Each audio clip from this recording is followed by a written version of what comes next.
Hello everyone, this is Angel Soriano. Welcome to this segment of Ask the DogMan on Facebook Live. I will talk about the time frame that we're doing this week here in a minute. So if you're new to the show, this is the show where we deal with behavioral issues and canine training issues, and we obviously attempt to give you an answer as to what we think of your supposed question, training issue, whatever's going on. And we do this live, okay? Now, because we're doing this live, anything can go wrong, has gone wrong, and will most likely go wrong today. We're trying a different venue, a different location. Actually, we're shooting out of my house this morning simply out of just simplicity. It was a lot easier for James and I both to do it out of here this morning since we're doing it early in the morning.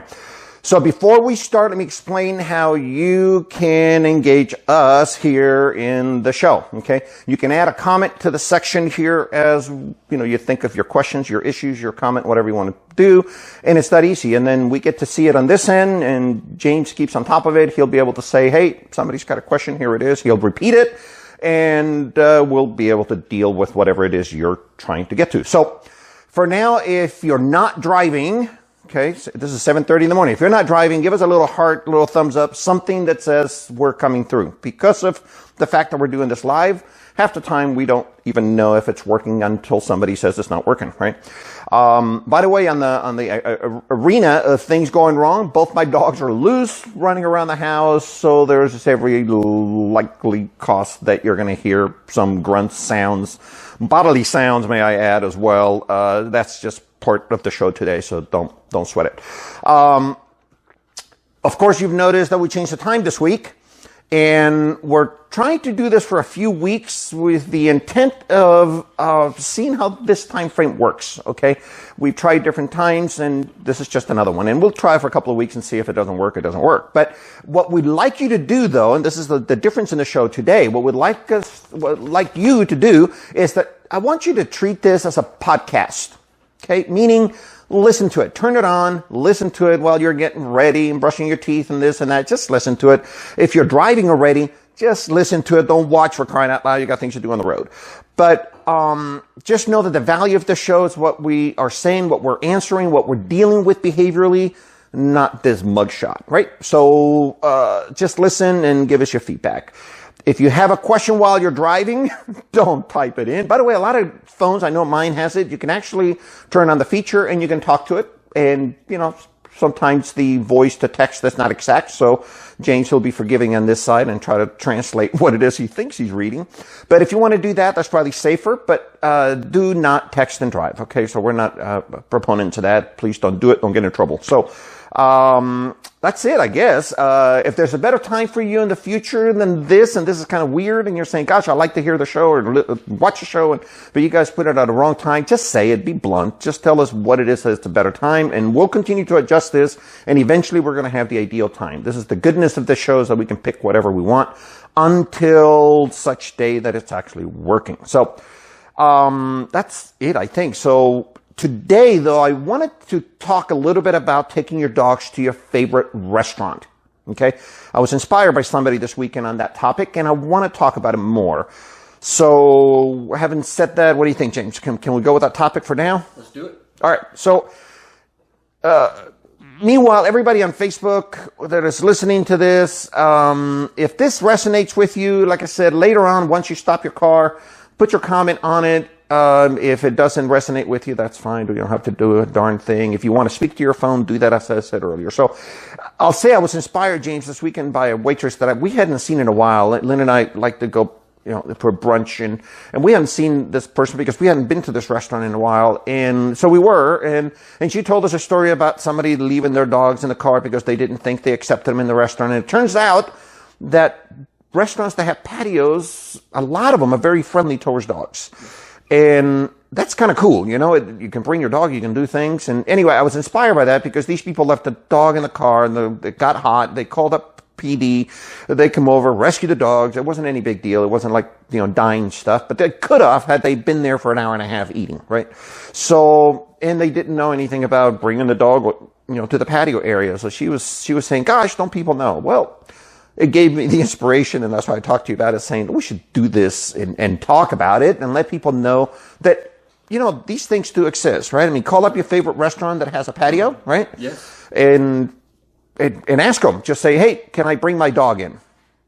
Right. It's great socialization for your dog if it's well behaved. Absolutely. Yeah, no, absolutely. So, great entry point if it's well behaved. So, patio restaurants, again, are very friendly to this, right? I think everybody knows it. By the way, if you know of a restaurant that's got a patio that is friendly to your dog, post it either now or later. Let people know. People watch this later on.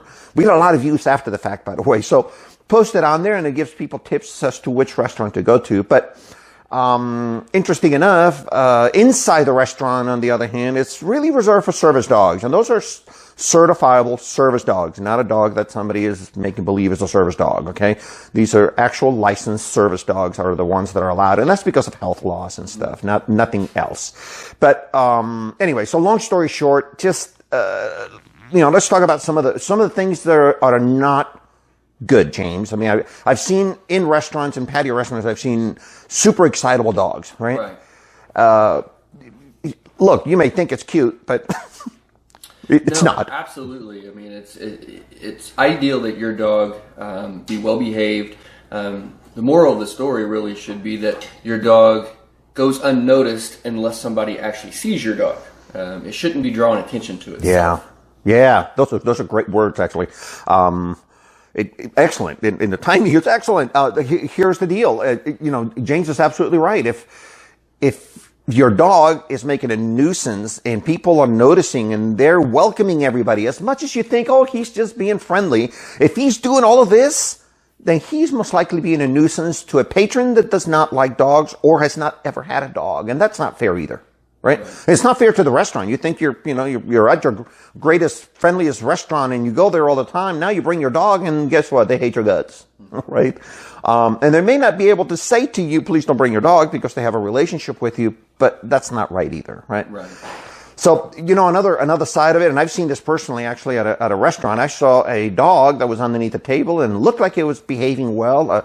I pay a lot of attention to dogs when I'm out in public for obvious reasons. And guess what? This dog was aggressive towards other dogs. He ignored everybody. But when people walked by with dogs, there was this, hop and jump and assault. And when did that become okay, no matter where you're at? Right. I mean, if you have known aggression in your dog, it's ideal to get that addressed before you start exposing the dog to settings like that. Just creates additional stress to the dog. Yeah, absolutely. So for those who are tuning in a little late, we're treating this as a podcast today. So please don't watch if you're driving or doing things that you shouldn't be taking your eyes off the road, okay? Or off anything else you might be doing. The point is just treat it as a podcast. There's no value in the visuals today. It's just a real wholesome discussion plus whatever questions we get from you, and we'll get into that. So James, what about barkers, whiners, growlers? Yeah, barking, whining, growling. Again, it goes back to drawing attention to the dog outside of just being cute. The idea should be that the dog doesn't draw attention to itself. Yeah. I mean, it should sit there quietly and just observe the world. That's what we're really looking for, is a good canine citizen, one that's well socialized and adjusted to the environment. Mm-hmm. That's a good entry point too on a canine good citizen. There's an actual test that you can put your dog through that is, the acronym is CGC, Canine Good Citizen. It's sanctioned by the AKC, the American Kennel Club. A lot of organizations actually will put you through the test. They're licensed. This is something you have to license. You have to be approved by the AKC to be able to give the test. And then once the dog has passed, and it's 10 real interesting points, if your dog passes it, there's a good chance that the dog can be in public in that sort of nature or sort of environment. But it's a good thing to think about. And again, a lot of training organizations do it. We have it. We have 4 or 5 people in our organization that actually can give the test. And that's a good lead-in. The CGC test is just really a good baseline to an overall well-behaved dog. If you have a CGC dog, chances are it's going to be a good dog that you can have out in public, right? Or it wouldn't pass the test. Yeah, without a doubt. So more on the same topic. Do we have any comments yet or questions? Okay, yeah, it's 7:30 in the morning. I don't expect any. Anyway, another one is counter surfers. And, you know, I heard the other day, it's interesting because we talk in this lingo, we think everybody understands it, of counter surfing. And it turns out that some people don't know what that means. So it doesn't mean your dog is surfing the counter. It means your dog is sniffing the counter and grabbing and helping himself to whatever it is.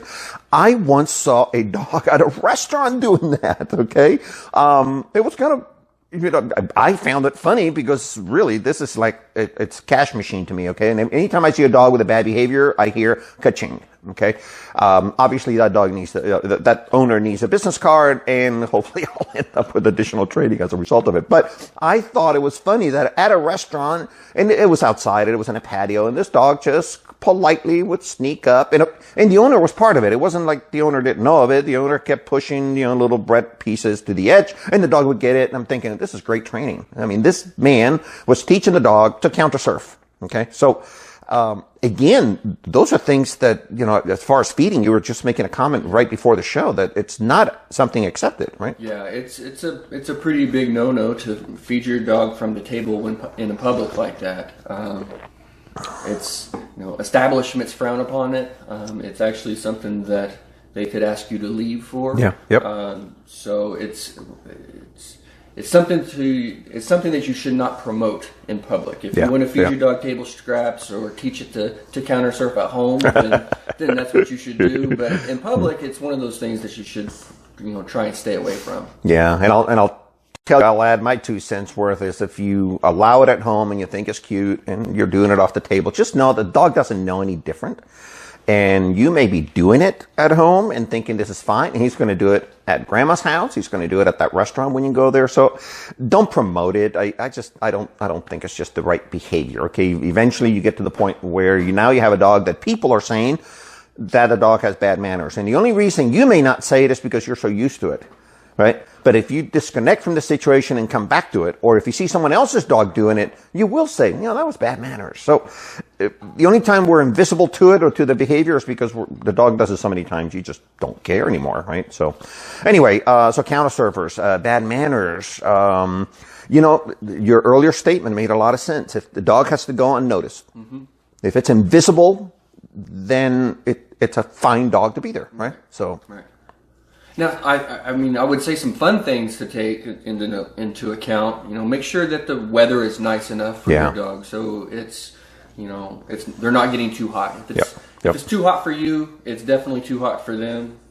Water, toys, we talked a lot about that earlier. Yep, and then let's get into that discussion because that's a good, you know, what to bring, right? So you should have your little backpack for your dog, I guess is what we're suggesting, a little handbag or, you know, your purse, you know, whatever. The point is, you know, you should have a water container and heck, be safe, carry a little water, right? And they have, you know, collapsible water containers. They fit anywhere. Take that. You know, most restaurants are nice enough. They'll put a dish down. I've noticed that most of them don't even have a dog dish. They'll put down a human dish and they'll put water in it. That's fine unless the dog steps on it and breaks it, you know. But the point is just bring your own dish. You have a dog, don't you? You have a dish. Bring the dish with you. Bring some water, collar, your leash. I mean, the dog should be leashed while you're there. You should not have the opportunity for your dog to run into traffic because he saw a squirrel, right? Or somebody called him or whatever. You touched on toys. Certainly not the wildest toy. If a dog goes crazy over a ball, maybe a ball, that's not what you bring, right? Yeah, I mean, when it comes to toys, something that we use a lot for training that we call busy toys. It's just a very generic term that we use, but it basically boils down to anything that the dog has to expel mental energy on. So puzzles, you know, frozen treats, things of that nature. If it has to expel mental energy, then it's going to, you know, stay calm, stay focused on that particular task, and be less of a nuisance. Yeah, without a doubt. So vaccinations, we haven't even touched on that. Let's touch on it because there is a growing segment of people that do not want to vaccinate their dogs. And that's due to the worry of over-vaccination. They also do it with kids, you know, to a limit. A lot of people just don't want to over-vaccinate. I don't blame them, to be honest with you. I've become pretty skeptical in life about, meds and Lynn and I are blessed to be healthy enough not to be on meds. But, God forbid us if you ever do, you just never get off of them. So I feel the same way about the dogs, to what point is safe, to what point it's not. But if you're going to have your dog in public, there is such a thing as safe vaccination. You need to have your vaccinations in order. I always worry about Bordetella, kennel cough out in public, and that's simply because if you're going to be out in public, you're going to see other dogs, or another dog could have been in that restaurant. So I worry that they're properly vaccinated. So a good way to know this is talk to your vet and say, look, I want to take my dog in public. I'm going to be at restaurants. He's going to be under the table. I've taught him how to do that, and he's a nice dog, and he will lay under the table. So ask the vet, what's the minimum level of vaccinations I need for my dog without over-vaccinating? They'll be pretty honest. I haven't met yet a vet that didn't really work for the welfare and the care of your animal. Okay, they're truly scholars when it comes to that. So you want to add anything on the vaccinations, or do you have a question? Or Yes and no. Vaccinations, it's always good, no matter if you're going just to the dog park or for a walk or to a restaurant. It's always good to have your vaccinations, whether hard copy or pictures on your phone. It's always a good idea to have vaccination records with you at all times when you're with your dog. You never know. Good point. You never know what may happen. Yeah. I mean, you always have to be prepared. If your dog gets hurt, or if the unforeseen dog bite, it's always best if you can produce those vaccination records as soon as possible to help your dog. That's a great idea. Everybody has a camera on their phone, so break out the last one, take a picture of it, and keep it there forever until obviously it's out of date. But flea-and-tick medicines, let's talk about that. Yeah. By the way, we are at the beginning of the season here in the Midwest in Oklahoma, and there are ticks everywhere. Look, we spray for ticks. We do everything against ticks. They're our enemy in our business, okay? Fleas, we've never had a problem. Ticks, oh my gosh, they hang out in trees. They drop on you. My dogs have been lucky enough not to have any. We inspect them every day. But I think it was 2 days ago or so, I walked in from my backyard to my house into the house, and within a couple of hours or so, I had a tick on me. I'm looking, going, where did this guy come from? We spray here, right? Yesterday, Lynn tells me she had a tick on her. So, and it hadn't buried in yet. But the point is, they can be rather infectious, and they also bring a number of bad diseases. So, treat your dog for ticks, especially this season. It's gotten really bad, and it's starting really early, so it's going to be horrible, right? Yeah. So, treat them for ticks, treat them for fleas. Yep, treat them. Make sure we treat them. I mean, like they said, with the cool or with the warmer, more mild winter, the ticks are awful. Same can be said about the vaccinations. Anytime you take your dog outside of your house, you're exposing them to risk. So taking those precautions is always the best plan. Yeah, without a doubt. So any of this resonates with you, just give us your comment later on when you're not driving or talking to your phone. The other point is still, give us your ideas on restaurants. Let just share with the community here that watches this as to your favorite restaurant where they have a patio and your dog is allowed to go there. And based on that information, plus the tips that we're giving here, then hopefully people will have yet another place to go to, right? So, more on this restaurant. There's so much to talk about this, by the way. You can make an hour show, but don't worry. It's your typical 25, 30-minute show. We just hate going beyond that. We respect your time.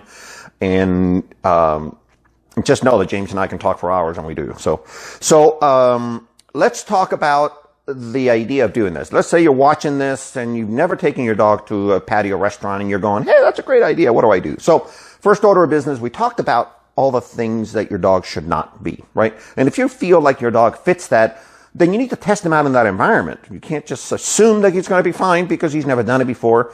Test him out. So one idea we have here in testing out your dog in that environment would be to make a phone call to that favorite restaurant. It's on the Paseo. It's got a patio, and you're thinking, gosh, let's go there. Before you do that, make a phone call, right? And say, hey guys, what's a non-busy time for you? If you're thinking lunch, just say, what's your slowest lunch of the week? And then tell them why, right? Just say, look, I'm bringing my dog for the first time to your patio, right? And is my dog okay at your patio, right? And they'll probably tell you that it is. And then at that point, just say, so what's your slowest time?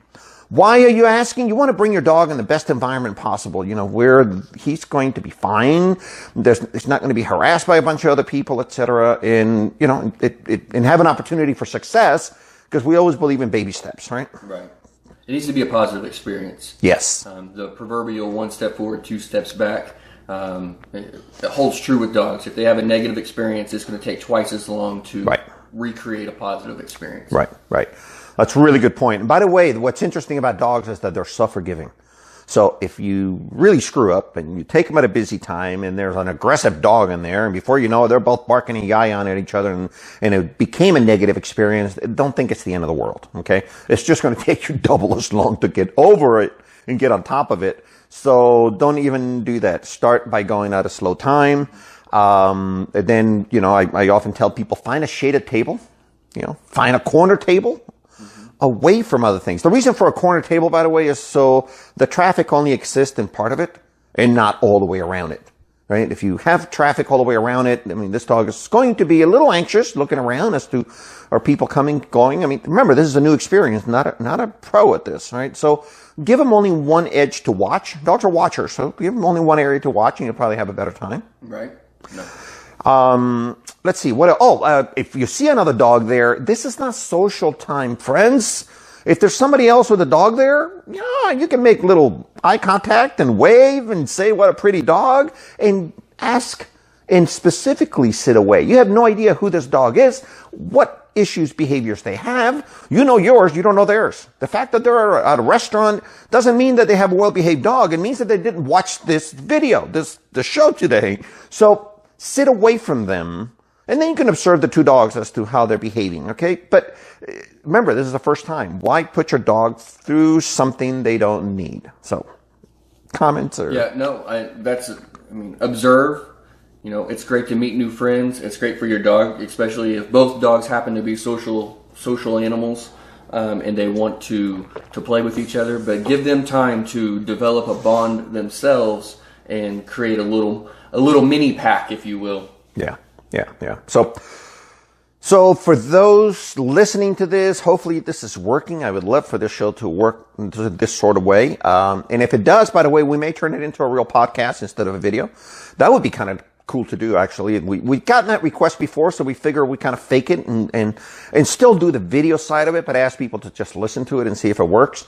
The interesting thing about podcast is if it's live, it's got to be done at a time that people are watching it. If it's taped or done ahead of time, it doesn't matter. You can just stack them and do whatever you want to do. And we may go in that direction too one day, today we kind of like the excitement of a live show. So anyway, so on the dog front, in restaurants, then, I guess, remember the following, and again, we were touching on this earlier, going, gosh, we see it.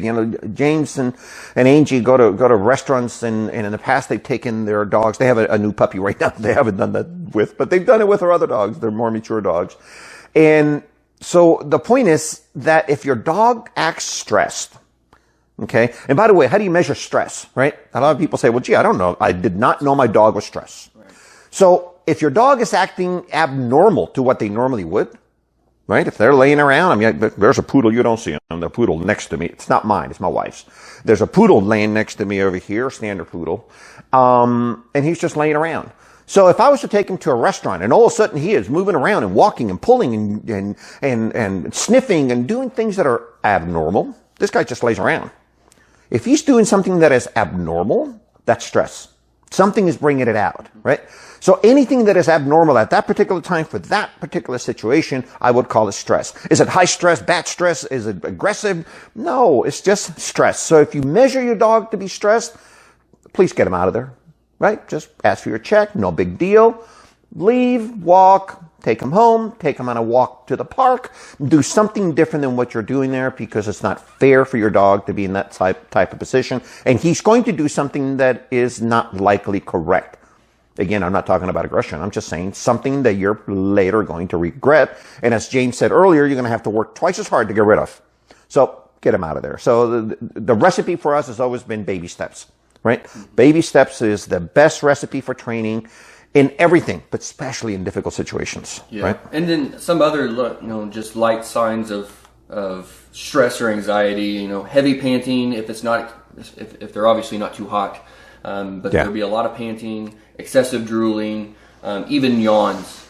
Yawning is a sign of stress. So just be mindful if your dog is doing this more than normal, then good point. They're probably stressed. Yep. Good point. Good point. So I think we're probably out of time. What do you think? I'm running out of time, actually. Yeah. So there you have it, folks. Thank you for tuning into this segment of Ask the Dogman today. We certainly appreciate it. We're happy that you listened to us today. Didn't watch us, I hope. And we appreciate you being here, at least in ears. We're truly sorry if we did not get your question. I have no idea if we did or not. We didn't read any, so I don't think any came across today, but that's fine. We'll give you some direction. Even if it's after the show, put your questions on there. We're always reading back in time anyway. So we'll be back again next week on Wednesday again, same time frame, to see if this podcast works, okay? Only time will tell us. We'll probably do this 2-3 times in a row, at which time we'll stick to a different time frame. If somebody opens up their mouth and tells us, wouldn't it be great if it was on Wednesday evenings? I don't know, whatever you guys want to think about. So, again, treat us as a podcast at this weird time frame. And again, we're trying to go for that. So, if you like this segment, if you like what you heard, give us a share, like us. This is what we do this for. We do it for hearts and shares and likes and whatever other social stuff you want to give us. There's no other benefit to the show in our opinion. And there it is. This is Angel Soriano, aka Dogman, barking back at you. You asked, we answered. If you like this video, please help us out by subscribing to our YouTube channel. We also appreciate your comments if you have them. Remember, there are 3 ways of keeping in touch with us. 1, you can email us at dogman@mycanineu.com. 2, you can sign up to our email list at mycanineu.com/askthedogman. And 3, you can subscribe to this channel by hitting the subscribe button. You can find all of this information in the comments section below. Thank you.